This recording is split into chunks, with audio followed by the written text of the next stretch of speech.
ఈరోజు తెలంగాణలో ఉన్నటువంటి నిరుద్యోగుల డిమాండ్స్ సాధన కోసం జంతర్ మంతర్ దగ్గర నిన్న మనం పర్మిషన్ అడగడం జరిగింది. వాళ్ళు పర్మిషన్ ఇవ్వడం జరిగింది. ఈరోజు మనం ధర్నా చేయడం జరిగింది.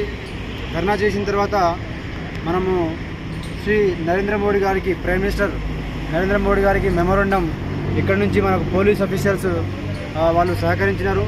ఈ యొక్క విషయాన్ని ప్రైమ్ మినిస్టర్ నరేంద్ర మోడీ వరకు దృష్టికి తీసుకుపోతా అని చెప్పేసి అన్నారు. దాంతోపాటు ఎడ్యుకేషన్ మినిస్టర్ కూడా పంపడం జరిగింది. మన అక్కడి నుంచి కూడా మనం వాళ్ళకి ఇస్తున్నట్టు వాళ్ళు మనకు పోలీస్ ఆఫీసర్ నుంచి అఫీషియల్గా మన యొక్క ఈ విషయం అనేది అక్కడ వరకు తీసుకుపోవడం, పోలీస్ యంత్రాంగం మీద తీసుకుపోవడానికి సహకరించింది. వాళ్ళే అక్కడి నుంచి మినిస్టర్ వాళ్ళు కూడా మనం చేసినటువంటి పోరాటం అనేది వాళ్ళకి తెలిసిందని చెప్పేసి రిసీవ్డ్ అన్నట్టు కూడా మనకు కన్ఫర్మేషన్ ఒకటి వచ్చింది. దాంతోపాటు ఈ ఎడ్యుకేషన్ మినిస్టర్ కూడా రెస్పాండ్ అయినారు. సో వాళ్ళు కూడా మనకు ఈ యొక్క విషయము మనం ఏదైతే వాళ్ళ దృష్టికి తీసుకుపోయినామో వాళ్ళ దృష్టికి మేము తీసుకుపోయినట్టు ఒక వీడియో కూడా పంపడం జరిగింది.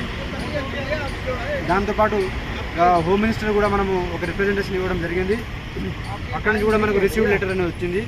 కాబట్టి మిత్రులారా, నిన్న తెలంగాణలో ఉన్నటువంటి AICC Congress party, all India Congress పార్టీకి మనం వెళ్ళటం జరిగింది.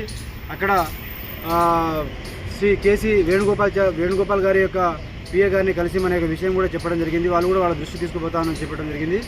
దాంతోపాటు దీపదాస్ మున్షి గారి దృష్టి కూడా తీసుకుపోవడం జరిగింది. నిన్న మిగతా మినిస్టర్లు, సంబంధించినటువంటి జనరల్ సెక్రటరీని కూడా కలవడం జరిగింది. సో అక్కడ కొన్ని అఫీషియల్గా మనం ఫోటోలు, వీడియో తీసుకోవడం కుదరదు కాబట్టి నేను అవన్నీ పెట్టలేకపోయాను. కాబట్టి మిత్రులారా, మేము తెలంగాణలో మా యొక్క ప్రయత్నం అనేది చిత్తశుద్ధిగా చేస్తున్నాం. ఢిల్లీకి వచ్చిన తర్వాత మా యొక్క ప్రయత్నాన్ని చాలా చిత్తశుద్ధిగా చేయడం జరుగుతుంది. మన యొక్క కన్సర్న్ అనేది చాలా నిజాయితీ కాబట్టి వాస్తవంగా మనము ఈరోజు అప్లై చేసుకుంటే 10 రోజుల తర్వాత మనకు పర్మిషన్ రావాలి.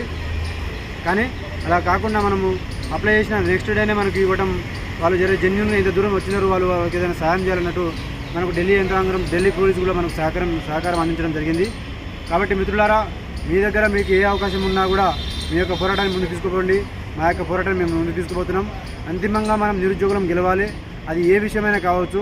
పర్టికులర్గా డిఎస్సి విషయం అనేది ఈ 2 రోజుల్లో వాళ్ళకు ఏదైనా న్యాయం జరగాలని చెప్పేసి నేను కలిసిన ప్రతి ఒక్క చోట కూడా వాళ్ళ యొక్క అంశాన్ని, మరీ ముఖ్యంగా వాళ్ళ యొక్క ఒక సమస్యను ముందు ఏదైనా వాళ్ళ పాజిటివ్గా అయ్యేటట్టు చూడండి అని చెప్పేసి నేను అన్ని సందర్భాల్లో, అన్ని వేదికల్లో కూడా వాళ్ళ యొక్క అంశాన్ని నేను బయట వీడియోలో చెప్పకపోవచ్చు, కానీ లోపల మాత్రం అది ఖచ్చితంగా వాళ్ళ యొక్క విషయాన్ని చాలా స్ట్రెస్ చేసి చెప్పడం జరిగింది.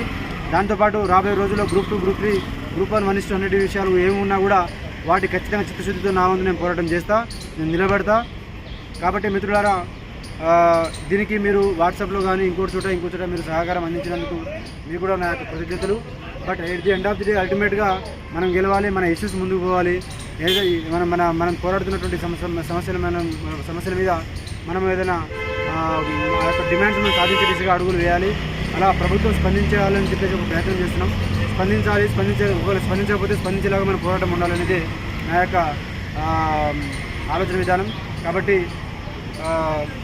ఇది ఈరోజు మీరు చాలామంది వీడియోలో అన్న మీరు ఏం చేస్తున్నారు, ఢిల్లీలో ఎక్కడెక్కడ ఎవరెవరిని కలుస్తున్నారంటే, నేను ఇట్లా మనకు జంతర్ మంతర్కు పర్మిషన్ తీసుకోవటం, జంతర్ మంతర్ దగ్గర ధర్నా చేయటం, నెక్స్ట్ రాబోయే 2-3 రోజుల్లో కూడా నేను రాహుల్ గాంధీ ఇల్లుని ముట్టడి చేయబోతున్నా.